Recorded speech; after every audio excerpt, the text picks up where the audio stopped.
So the key to this lecture is that yield curves and yield curve dynamics basically determine the values of asset prices. Okay, so it's extremely important. In the corporate finance book, it just does a little job of addressing it, but doesn't really talk about it. Okay, there's no chapter on yield curves and yield curve theory. Plus, the assumption is that you've already been exposed to it in your macroeconomics, so you already know it. Okay, I'm not going to assume you do. Okay, yield curves and yield curve dynamics. Yield curves shift up and down. They flatten. They invert. They basically drive expected returns by investors and the cost of capital for firms. And as these yield curves shift up and down and flatten and invert, it basically causes asset prices to move up and down. So all stocks, all bonds, all real estate are priced off of the yield curve. Okay, so it's really important that you understand not only the yield curve dynamics, but understand that it's the Federal Reserve that basically determines bond prices and interest rates. And the Federal Reserve has already admitted, Janet Yellen and Jackson Hole a few weeks ago basically said that the Federal Reserve was the perpetrator of almost every single recession post-World War II. So it was the Fed that created asset price bubbles, it was the Fed that popped them, and it was the Fed that drove us into a recession every single time. So it's the Fed. So you have to understand monetary policy, you have to follow the Fed, you got to understand open market operations and how buying and selling bonds drives bond prices up and down and interest rates up and down, and how the Fed tries to manage the economy, stimulate it when it's in a recession, and basically cool it when it's heading for a peak or asset price bubbles. So you really need, and I'll go through all of those dynamics. So the first thing is, what is the yield curve? And you guys should all remember what the yield curve is. It's basically time to maturity,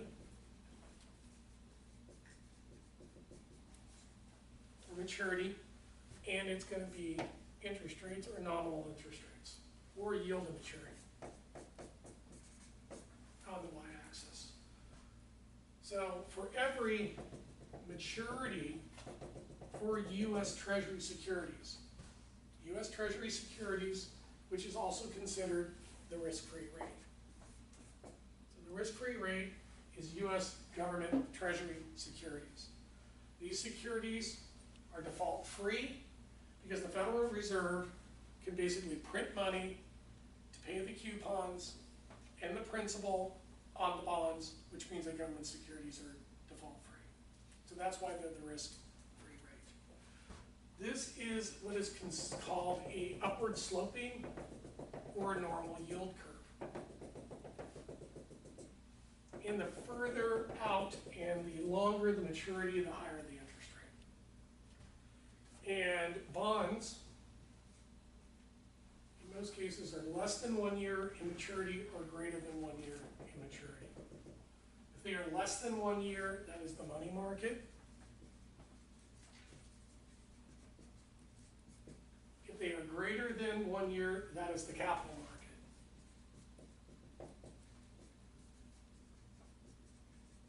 And stocks are also considered part of the capital market. You can have a 1 year, 9 month, 6 month, 3 month Treasury security. And currently, short-term Treasury securities are basically zero. And if you go to Europe, so you go to Japan or you go to Europe and Germany, other parts, they actually have negative interest rates. And this would be the, let's see, the 3, the 5, the 7, the 10, the 20, and the 30-year security. And in Germany currently, they've had negative interest rates all the way through to the 10-year. So imagine, you are an investor or pension fund that needs to buy securities to match the liabilities that are coming due because of your pensioners, And basically you have to buy these securities that are actually destroying your wealth as opposed to even providing you any type of interest. So this is perverse monetary policy, negative interest rate policy, and we could talk about this later if you want to. But this is just the reality of the situation, is zero interest rate environments or negative interest rate environments.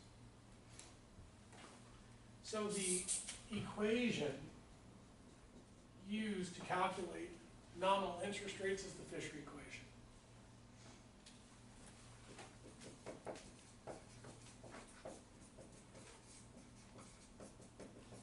And Irving Fisher was brilliant.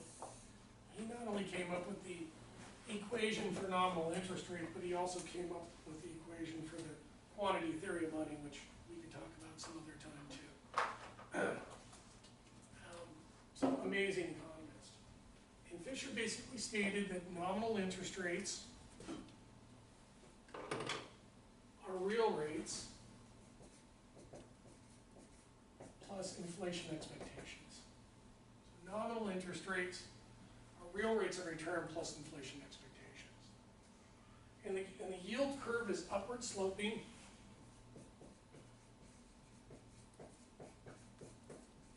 Or normal when it's upward sloping like that. And the reason why it's upward sloping is that people who lend money to the federal government as bond buyers, when you lend money to the government, you're buying the bonds, right? And the longer the maturity, the lower the real purchasing power of the bond, because the bond's coupon and the principal that gets paid on the end is going to be worth less due to inflation. So lenders who lend the government money by buying the bonds want to be compensated for the deterioration in purchasing power due to inflation in the future. So they will add on an inflation risk premium. And it's through inflation expectations. So really, real rates, if you look at real rates of return over time, they've been in a cyclical downturn. But currently, if you look at them in the short run, they're basically flat. But bond prices and interest rates move up and down every single day. So the number one factor that drives nominal interest rates up and down is inflation expectations. So yes, you can look at the CPI index, the Consumer Price Index by the Bureau of Labor Statistics, that will give you an indication of inflation measured by the CPI. But that's not inflation expectations. It's inflation, it may form expectations, but it's not inflation expectations. That's driven by the marketplace every single day. So if unemployment's low and gross domestic product is growing quickly, then people think that the economy is going to be overheating, prices are going to inflate along with wages, inflation expectations will go up, interest rates will go up, and bond prices will go down. So the simple equation for bond prices is a perpetuity. You get some coupon interest that's going to be flat forever.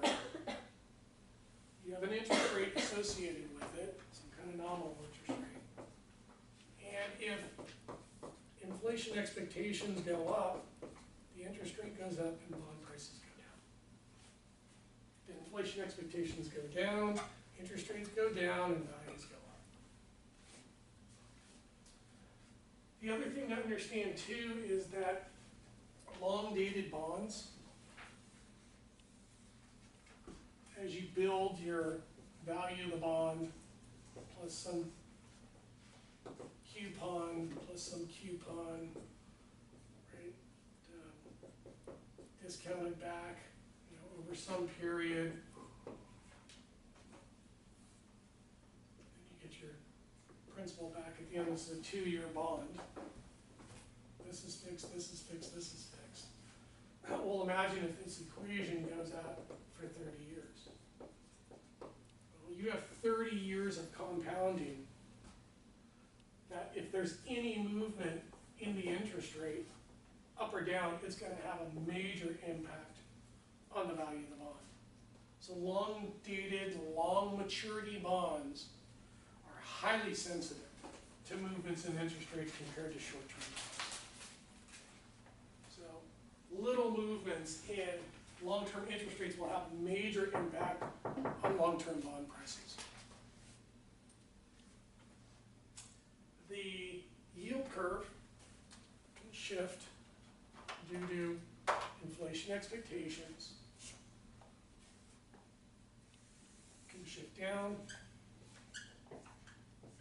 So if inflation expectations in the future are less, the yield curve is going to shift down, interest rates are going to go down, and bond prices are going to go up.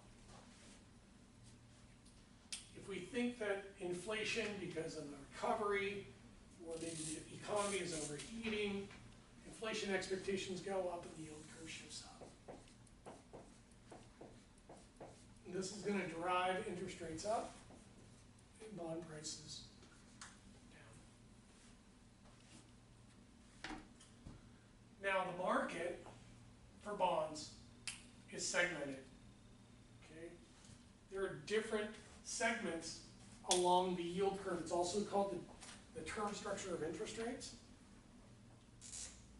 But it's also called the curve. It's also called the yield curve. Okay, so when you read these Seeking Alpha articles and Financial Times and Wall Street Journal, you'll hear them use that terminology, and they'll talk about the yield curve. Okay. And again, what's important about it is the yield curve basically is the base rate for all discount rates, and any movements in the yield curve is going to have an effect on asset prices, stocks, bonds, real estate in particular. Now, the yield curve can also, if the economy is starting to heat up and inflation expectations are starting to heat up, the Fed will start to move into the marketplace through open market operations and start to sell short-term bonds. Because the Fed controls what is called the short end of the curve. So the Federal Reserve manipulates interest rates on the short end of the curve to cool or stimulate the economy. There's also a medium term bond segment, and there is a long-term bond segment. The Fisher equation is also called expectations hypothesis.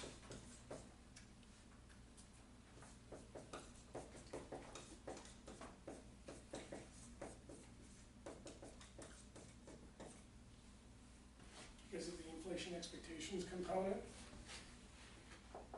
When you segment the market like this, it's called the market segmentation hypothesis. I'll get into it in a minute. And the preferred habitat theory.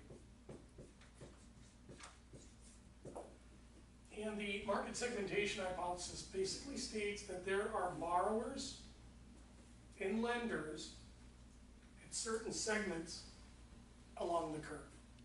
So if I'm a corporation, I'm probably going to buy in the commercial paper market, and I'm going to use that money for short-term inventory management.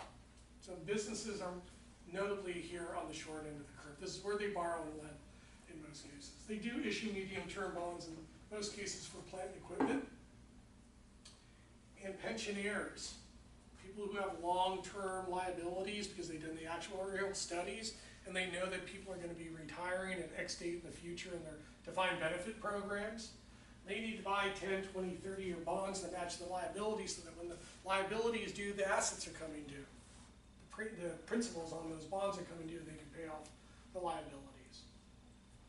So that's also called the preferred habitat. So market segmentation basically states that there's basically many supply-demand curves for the price, which is the interest rate, at each maturity along the curve. So the markets are segmented just like any other market segmentation in marketing, market segment. And then preferred habitat basically states that there are certain type of borrowers and lenders that prefer to be in certain segments of a yield curve. And that will create different dynamics in supply and demand for those bonds at that maturity. Now, the curve can also start to flatten. So let's say that the Federal Reserve thinks that the economy is starting to overheat and they're forming asset price bubbles in real estate and stocks and bonds. So the Federal Reserve, what they'll do is they will start to sell off bonds on the short end of the yield curve, also called the term structure of interest rates. So as the Federal Reserve starts to sell off the bonds, bond prices go down and interest rates go up.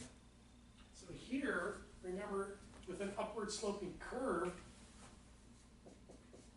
the inflation expectation is positive.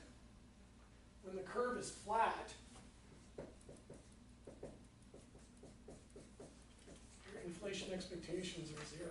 So basically the nominal interest rate is the real rate when the curve is flat. But usually, as Janet was nice enough to tell us the other day in Jackson Hole, that the Fed usually makes policy mistakes, monetary policy mistakes, particularly through open market operations, which is the main tool for monetary policy.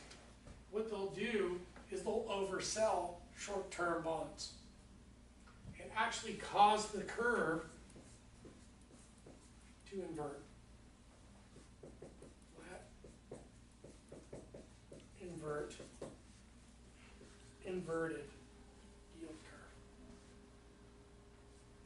When the curve is inverted, there's your equation. Inflation expectations are negative, which basically means that investors and participants in the marketplace are forecasting falling prices. And falling prices occur in recessions. So they were forecasting a recession. And the curves, which you'll find, and we'll pull up, maybe you can pull up the dynamic yield curve. And then maybe you can go to the computers. We'll go straight to the dynamic yield curve and take a look at it. If you can pull up the computers and type in dynamic yield curve, and there's going to be stockcharts.com, and you're going to click on that, and you're going to click on the big green button that says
go to right here, dynamic yield curve stockcharts.com. I'm going to increase this. You go down here to animate, but let me set it up first before you click on it. Or actually, yours is looking pretty cool up there. So here you have the yield curve.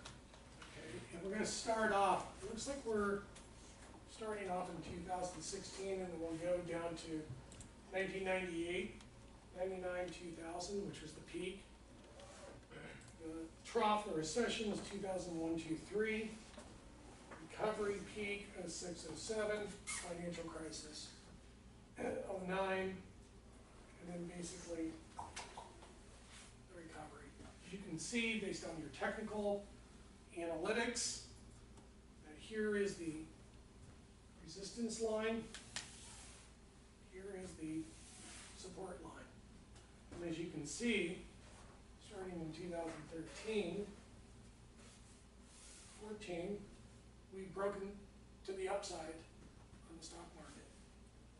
And currently we're at all-time highs, even though profitability and earnings per share is declining.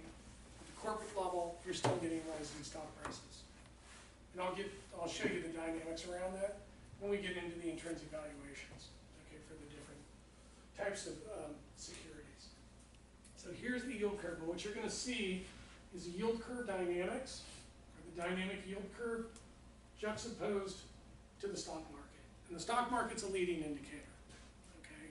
It's not a coincident or lagging indicator like GDP and industrial production is coincident, which tracks the business cycle. And employment and unemployment is a lagging indicator, but stock prices are leading indicators because they're forward-looking. So if you animate this, you can totally see what the Fed does. So in 1998, 99, and 2000, the curve is still upward sloping, but look at how high interest rates were. They were about 5% at that time. But watch as we get close to the peak, it will invert. It'll start to invert, and then it inverted, okay. And then usually within a year of these peaks, look how inverted it got there. And then all of a sudden the Fed freaks out because the market's crashing. You start buying short-term bonds, driving up bond prices and driving interest rates down to try to mitigate the damage in the stock market and try to put a floor under the recession. So you can see how upward sloping and how steep it is here. And remember that the curves now, are even lower. The curves now are even lower. Okay, we're not in a recession. Okay, which goes to show how perverse the monetary policy is currently. So you're upward sloping, the Fed's driving down interest rates on the short end, trying to stimulate the economy through consumption and investment, through borrowing by investment, by businesses to plow money into the economy and buy plant and equipment because it's so cheap. And then as you can see, as the economy starts to heat up along with stock prices, the Fed starts to sell off the bonds, starts to flatten the curve, and just watch. But did it invert? It looked like it almost inverted, or maybe already inverted. It says in the bottom right there. So it inverted, and this was in 2006, and the market really peaked in 07. So it looks like when the yield curve inverts, the stock market peaks within 12 months, and we're in a recession in 24 months. Okay? So that's why people listen to everything the Fed says. That's why they look at the yield curve, monitor the yield curve, simulate the yield curve, trying to predict when the next recession is going to hit. And you can see in the 09, 08, we drove interest rates to basically zero on the short end. We didn't go negative like they did in Europe and Japan recently, but we went all the way to zero, which we've never been there before. Right? So this is all new stuff because the financial crisis recession was so severe. What's fascinating is even though we started to recover in the stock market, interest rates stayed low, the yield curve stayed steep, and the Fed still wasn't satisfied, so they started selling off short-term bonds and buying long-term bonds and bringing down long-term interest rates. And the Fed usually doesn't fool with long-term rates, but this time around, they sold off short rates because there was so much demand, and they started to buy the long end, even pushing interest rates even further down. And as you can see, we just broke through the resistance line of the last two peaks, and the interest rates continue to be extremely low on the short end, and the stock market continues to boom. So the question becomes, when is the Federal Reserve going to start selling off the short end of the curve? Okay, when are they going to prick the stock market bubble? And will they engineer a recession like they've done historically? And if they do, they're already at zero interest rates. So to stimulate the economy, if they engineer a recession, they're going to have to drive interest rates at negative. And that's very perverse, okay? Because people hate it. Savers and investors hate investing in bonds or putting their money on deposit at banks and being charged. Okay, so it's basically a tax. So that's basically the dynamic yield curve, and it becomes extremely important when we start to price securities, stocks, bonds, real estate. Any questions on the dynamic yield curve? So there are 4 basic valuation methodologies.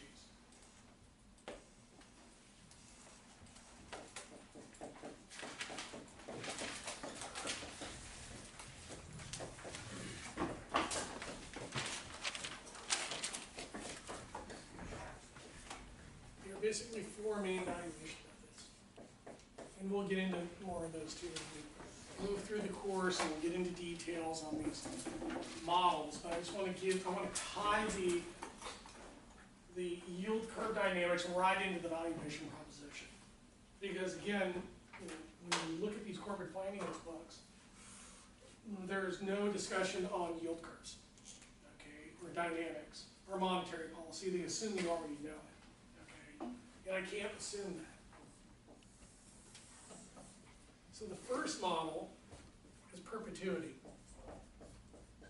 So it's the perpetuity model. And you can use the perpetuity model to value bonds and stocks. Okay, and it's the most simplistic valuation model, so it's very easy to understand. And if you ingrain it in your brain, you'll be able to use it to forecast stock and bond prices every single day as you gain more information.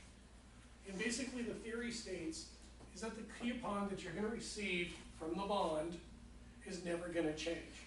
It's going to be flat, and you're going to receive the same amount forever. And you're going to divide that by some interest rate, or what is also called an expected rate of return or a discount rate. Okay?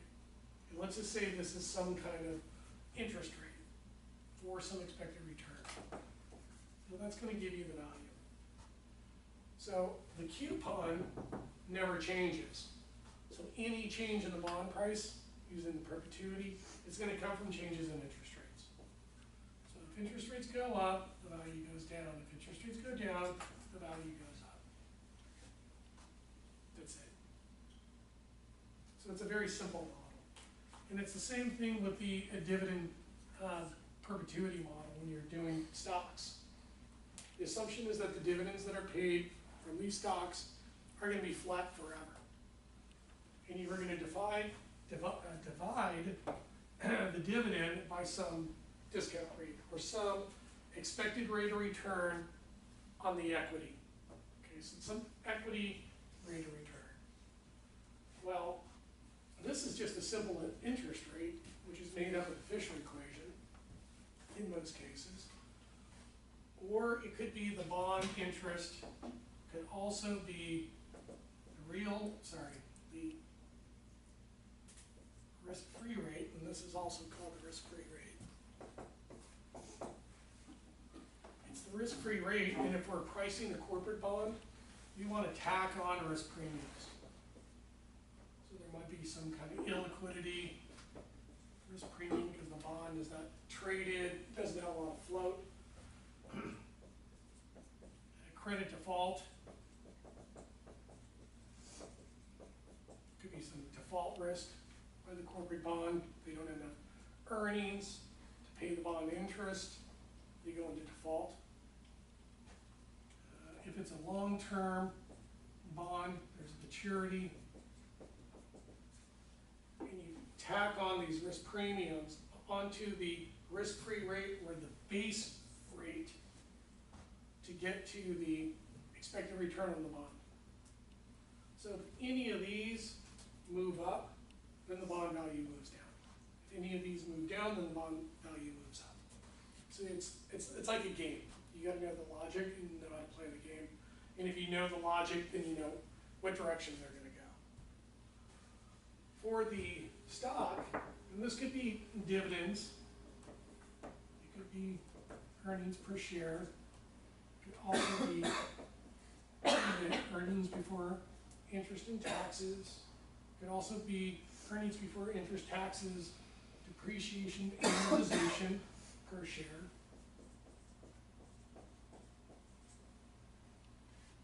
So it really depends on what you're measuring. But again, the numerator is some cash flow per share, divided by some expected return on the equity. And the equation that you would use for that is going to be, does anybody know?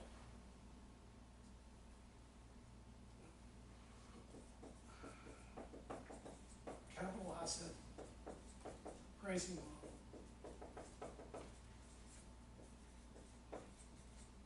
Or what is called CAPM. And you need to memorize CAPM. You need to memorize perpetuity, and the other models. You need to memorize this stuff, okay? Because it'll come up in conversations, either in interviews, if you're on the finance field, or you're working with corporate finance people. This is just the nomenclature, it's the terminology. And the capital asset pricing model states that the expected return on the equity is the risk-free rate, which is the Fisher equation, plus the beta, and I'll explain what that is in a minute, it's a measure of risk, times the return on the market, which in most cases is going to be the annual rate of return on the Standard & Poor's 500 or S&P 500 index. It's the long-term expected return on the market minus the risk-free rate. Now, you can see if the risk-free rate, driven by the yield curve, goes up, then the expected return on the equity goes up, and the value of the share goes down. Interest rates go down, the yield curve shifts down, then the expected return on the equity goes down and the value goes up.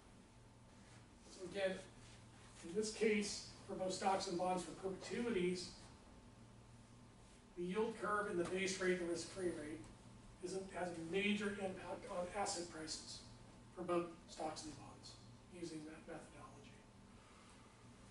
The second model is the Gordon growth.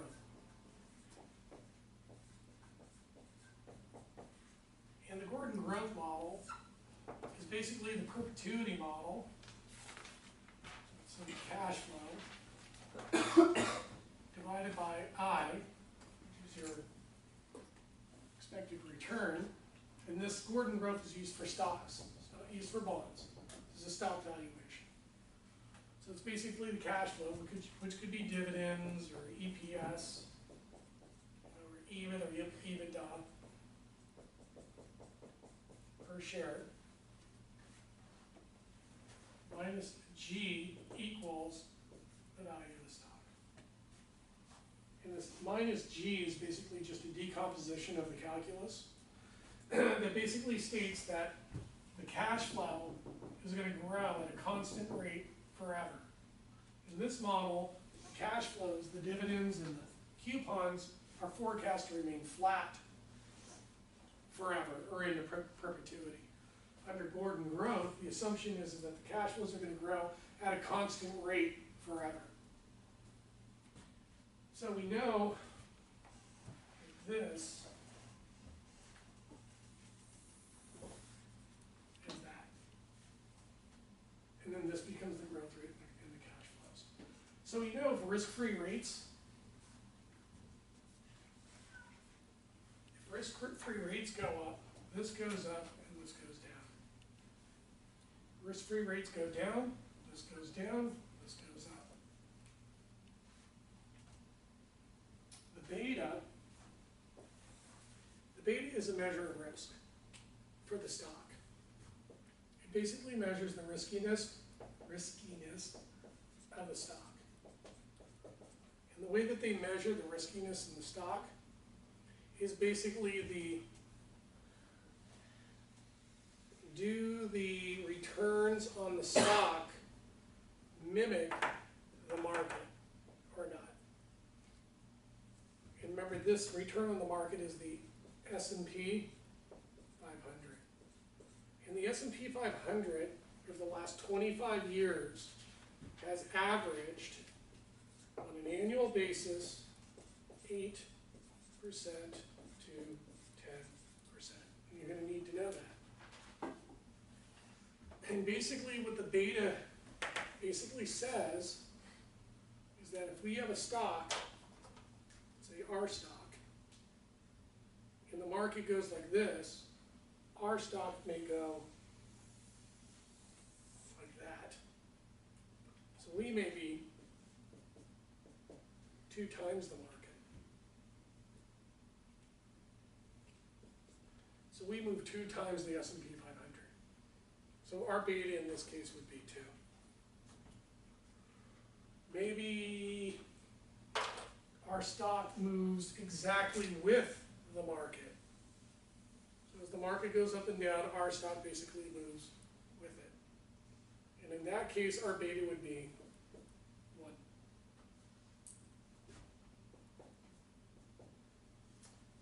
If the beta is less than 1,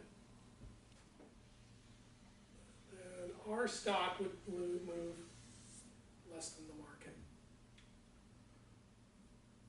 I've seen stocks with maybe 0.4 at the lowest to 0.6. These are called real estate investment trusts. So they have very low correlation to the overall market, so their betas are going to be less than 1. But there is no such thing as a negative beta, and I've never seen a beta of 0. Because these stocks trade on the exchange, so there's a lot of systematic risk. So if the market is crashing, there's no freaking way that that stock is not going to go down in value. It's got to be influenced by the overall market.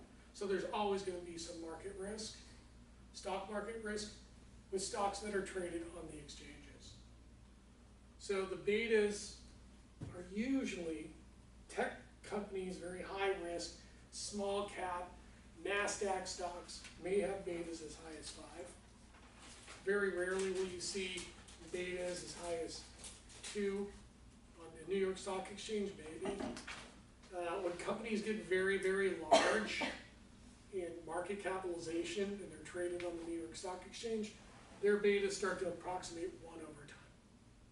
And then you never see betas less than 1 on any traded stock, and it's not going to be the case when we use Deutsche Bank and I think it's UBS we're doing, or even if we were doing the bank stocks, their betas were never 1. So if this goes up, right, if your beta goes up, and your expected return goes up, that goes up and that goes down. If the beta goes down due to deleveraging, the expected return is going to go down, the discount rate is going to go down, and the value of the stock is going to go up. If the risk-free rate goes up, the expected return goes up, the discount rate goes up, and the value goes down. The risk-free rates go down, expected returns go down, discount rate goes down, the values go up. The expected return on the market goes up. The expected return on the equity goes up, the discount rate goes up, and the values go down. The expected return on the market goes down, your expected return on the equity goes down, discount rate goes down, the values go up. If the growth rate, expected growth rates in the earnings go up, then the values are going to go up. Because this product here is going to go down. If earnings expectations are revised down, then the values are going to go down, because this is going to go up. So it's really, decomposing the models and really understanding the relationships. Okay, the CAPM is extremely important. So is the Fisher equation. So is the yield curve. in determining the direction of where the value of stocks are going to go in the future. And that's why when you see movements in the stock market, all the traders and the investors are thinking about these models. They understand all of this stuff. This is the logic and the program that's in their brain. The next model is going to be the multiple approach.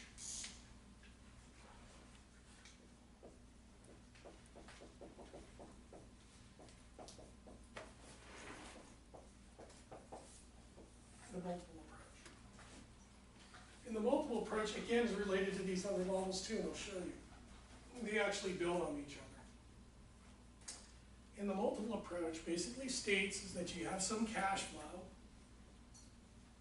CFO, could be per share, could be earnings per share, could be earnings in the company, could be a lot of things. But you have some basic cash flow, and you're going to multiply it by some multiple, which is going to give you the value.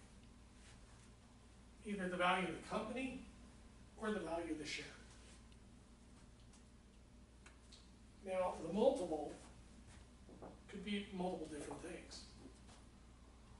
If we're looking at earnings per share, and we're always going to forecast out one period out for the earnings per share.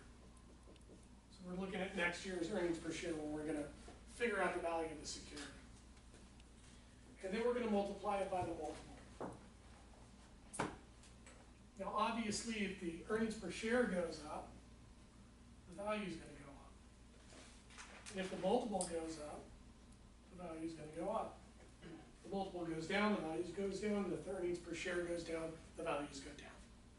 So it's a direct relationship with these variables. So when determining, you will forecast the earnings per share, and you will forecast the multiple. And the multiple, the first multiple that you can use is the price to earnings, or the price of the stock to the earnings per share. And you can use current price to current earnings per share, or you can use future price to future earnings per share in T+1. So the first is, and you can observe these in the marketplace.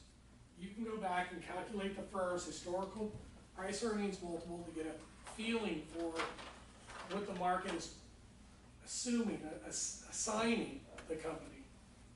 And you can look at competitors in the same industry and the direct peer group and look at their PE multiple and apply it to your company's earnings per share to get an approximation of the value.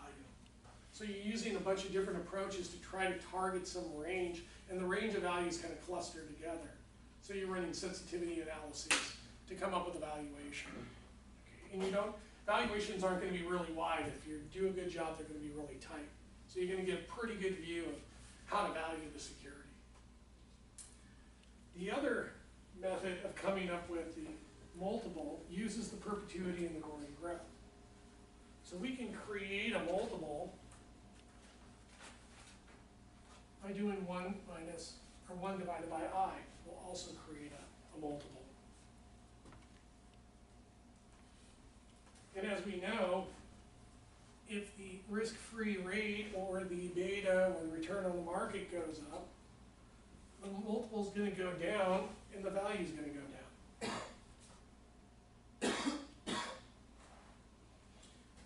And if the risk-free rate goes down, the beta goes down, the return on the market goes down, the multiple is going to go up and the value is going to go up. So it's another way of calculating multiples. But in this case, you're using the perpetuity, not the observed price earnings multiple in the marketplace based on projections, history, and competitors as a way of coming up with the multiple. And then the last method is 1 divided by I minus G. And in this case, you're assuming that the cash flow is going to grow at a constant rate into the future. So obviously, this multiple is going to be bigger than this one, because you're assuming perpetual growth in the cash flows. So we already know that that if this goes up, this goes down, that goes down. This goes down, this goes down, this goes down. But if the growth rate expectations go up, the multiple goes up, and so does the valuation. If your earnings expectations go down, then the multiple goes down and your valuations go down. And that's the multiple approach to stock valuations. And that one's used for stock valuation also. But it can also be used for company valuations. So stock valuations are using dividends or earnings per share or EBITDA per share to do the security valuation. But you could also plug in here the total free cash flow for the company or the total earnings for the company in the numerator, and you're not getting the stock value, you're getting enterprise value. You're getting the total enterprise value of the total enterprise. Now that becomes extremely important if you want to buy or sell that company through mergers and acquisitions, investment banking. Okay, very simplistic approach. And again, you can do the same thing here. You get the enterprise value, you get the cash flow, earnings, or EBITDA for the total firm. You could look at what the multiples have been on closed transactions for that type of firm in that industry in the marketplace, and apply that multiple to the cash flow at the enterprise level to get the value of the firm at the enterprise level. Venture capitalists, investment bankers, private equity firms are running these simplistic back-of-the-envelope calculations to get value, either for the shares or for the enterprise. The next method is the discounted cash flow, or DCF.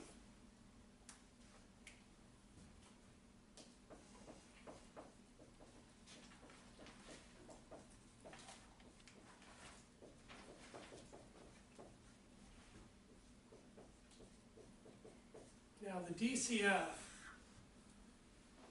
is basically, in my view, the heart and soul of the class. Okay? It's the most important thing that you take away. Because you're going to use it for everything.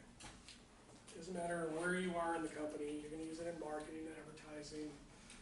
You're going to use it in cost accounting and managerial accounting, financial accounting, corporate finance. You're going to use it all over. Strategic planning, business development, strategy. And basically the discounted cash flow states that you've got to come up with some present value. And what you're going to do is you're going to forecast out the cash flows into the future. You're going to model, you're going to do some projections, you're going to grow out the cash flows using future income growth factors. And then you're going to discount back those cash flows to the present using some expected rate of return or some required cost of capital or cost of capital to get the present value of the cash flows. Okay, this is the standard model. All right? This is the one everybody uses.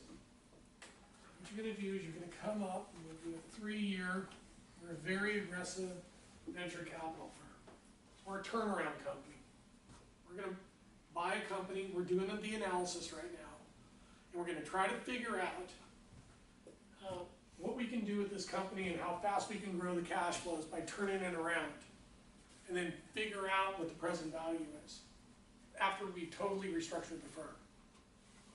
If we can buy that company at the cheap now and then increase the value, we can spin it off or take it public or do whatever and create a capital event out of it. So the basic structure is you have the cash flow in time period 1. T equals 1. But you need the cash flow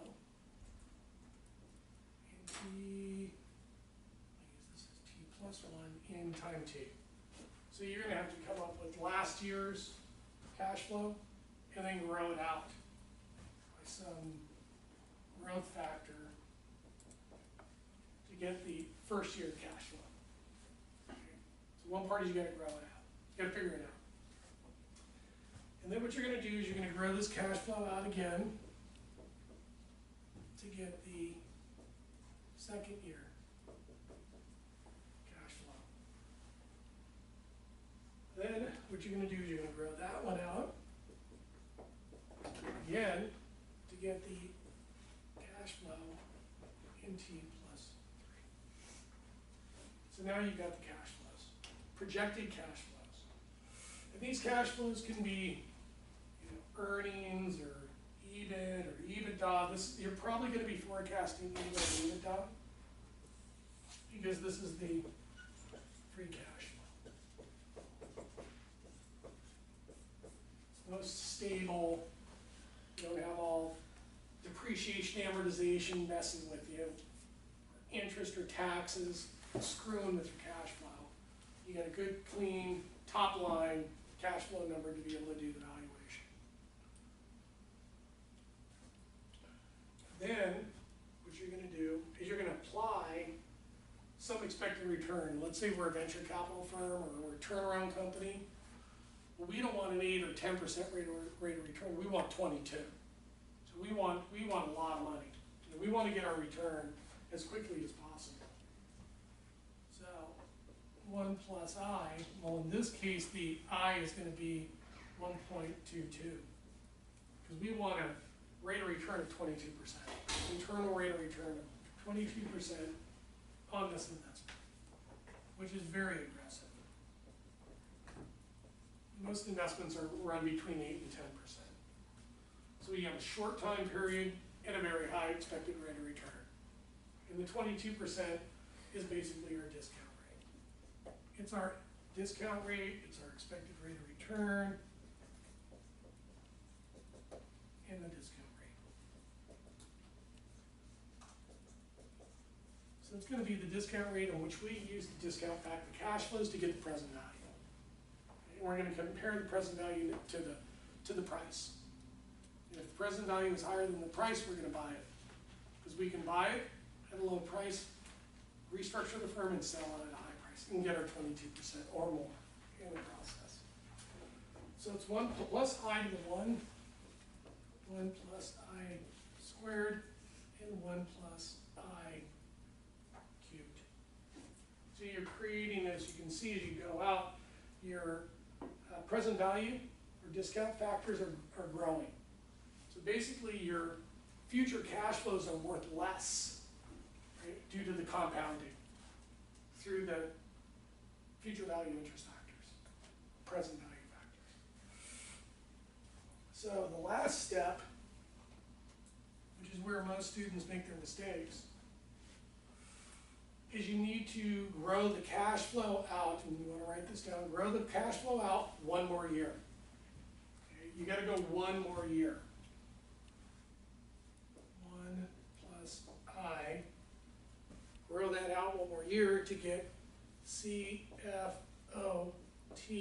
plus 4. You got to go 1 more year. Okay? And this cash flow here for T plus 4, what you're going to do is either you're going to divide it by I, you're either going to divide it by I minus G if you think it's going to grow out into perpetuity forever, or you can multiply it by 1 minus I, or 1 divided by I minus G, or you can use some historical PE multiple if you've been working in an investment bank for a long enough time, and you apply some type of multiple to it. Either you can divide cash flow in T plus 4 divided by I, or I minus G, or multiplied by some multiple to get the value. And the value is called the terminal value.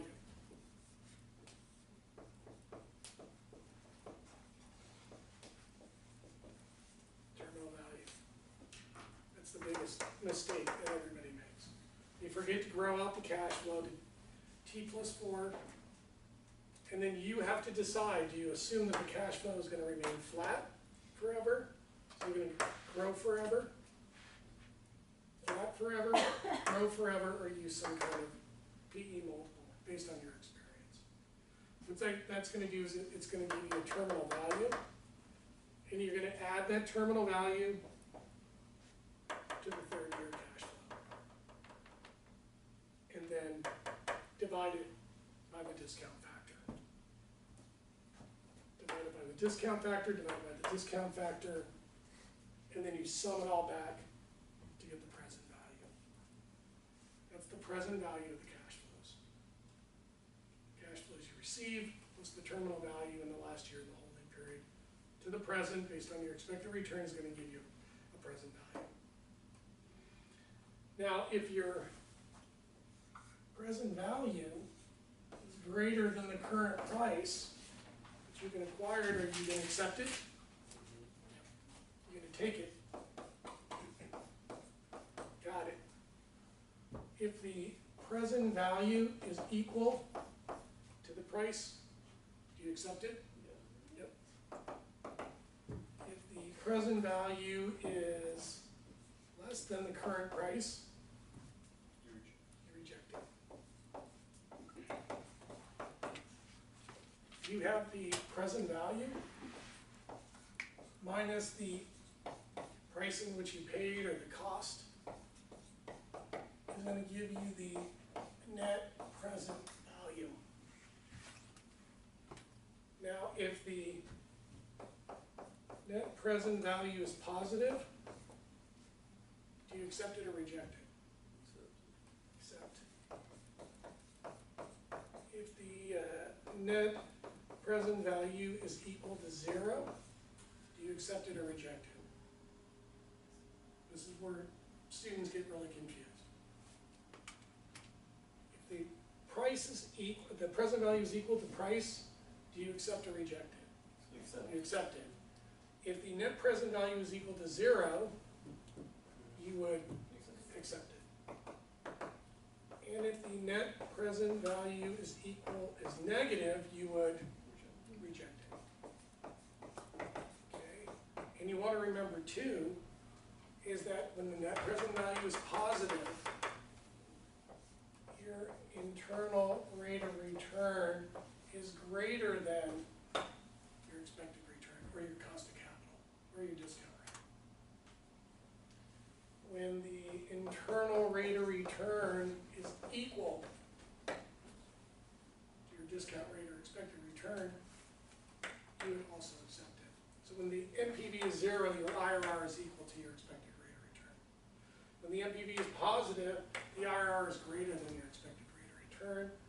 And when the NPV is negative, you got it, your IRR is less than your expected return, and you would reject it. A lot of firms look at break-evens. You know, I'm going to pay X, and I'm going to get cash flows over time, and I'm going to subtract the cash flows from the cost, and how long is it going to take me to reach break-even?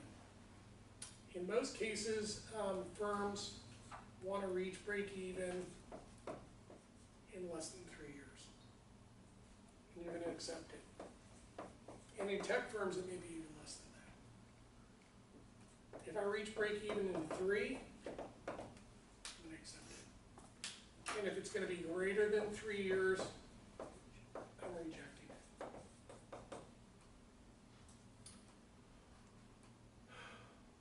Here's the other thing, and I'll end it after this.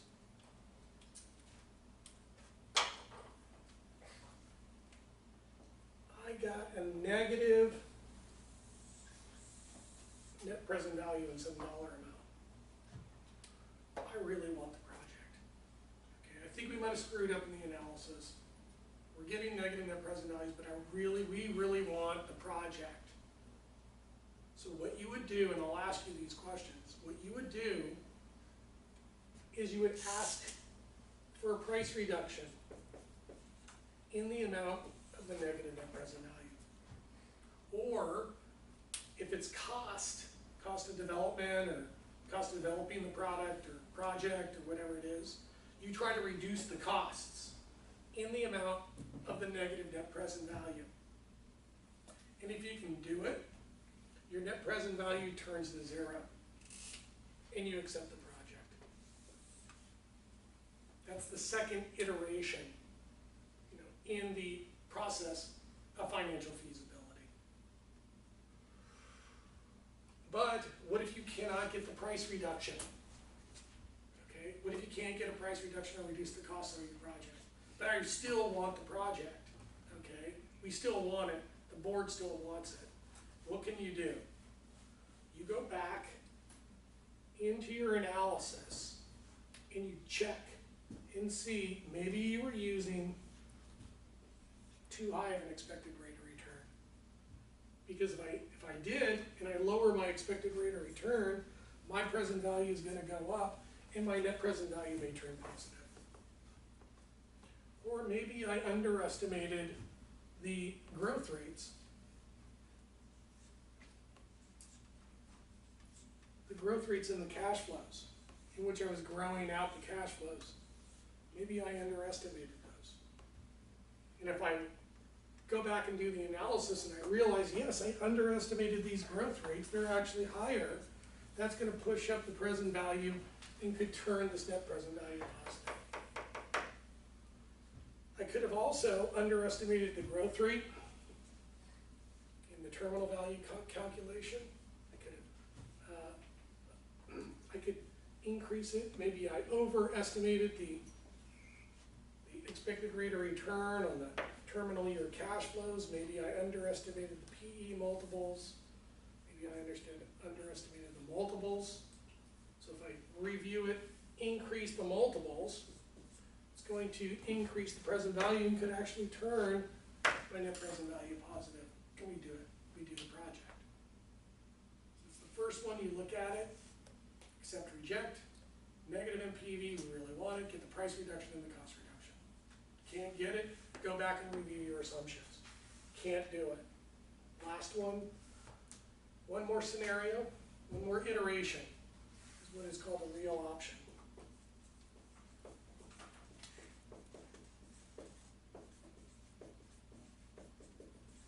It's called a real option valuation. So you're using a different methodology. You're using what you're using is an option pricing model, which you'll learn in chapter 20. And it's a probabilistic model. I'll get into it later. But you can get a value of the project. Okay? And basically what it basically states is you're going to come up with the net present value using the discounted cash flow methodology, and you came up with a negative net present value. But when you did this calculation for the option using the option value, you're going to get some kind of value.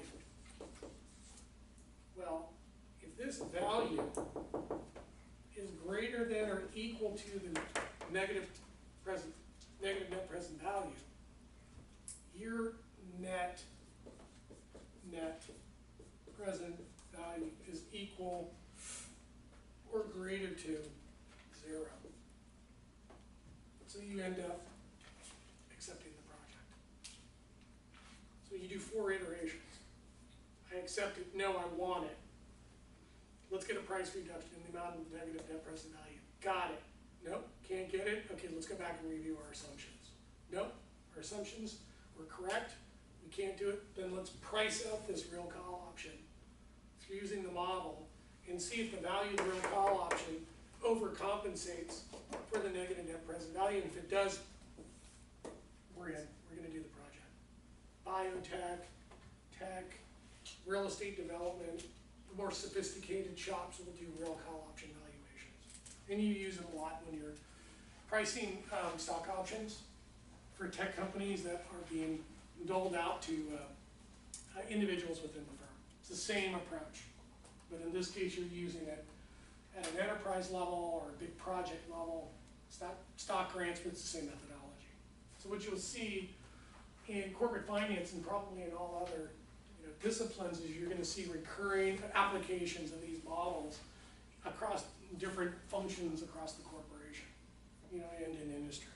And being able to pick, you know, solutions from different disciplines and piece them together and solve the problem is really what you're trying to do. Okay, any questions on that? No, that was just, you know, high level. You should have seen a lot of this stuff in your work. I'm just kind of distilling it down, and then I really wanted to tie it back into here, because any movement over here is going to affect all of the valuations and all the investment decisions by companies. Okay? That's it. That's all I can do. Thank you. If you have any questions, I'll be back tomorrow.